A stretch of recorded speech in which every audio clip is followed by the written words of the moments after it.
tayo ay maging mabuting katiwala sa anumang bagay na pinagtatalog niyo sa atin. Maliban na ang Panginoon ang siyang mag-ingat ng lahat ng ating ari-arian, ang pinagkatiwalaan ay baliwala. Kaya ang pagtitiwala ay para sa Panginoon at lagi nating ipagpasalamat na ang Diyos ay laging tumutulong. Dito, ang mga sasakyang ito, Panginoon, ay pinagkakatiwala namin sa iyo, Panginoon.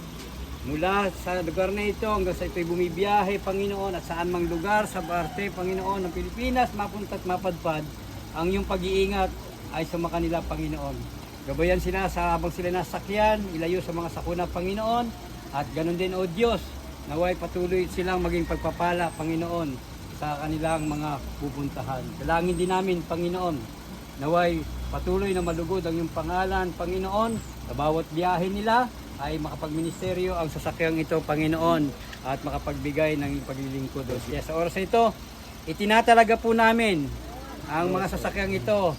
Kasama, Panginoon, ang pahid ng langis na ito, Panginoon, na simbolo ng iyong kapangyarihan, ng banal na Espiritu, Panginoon.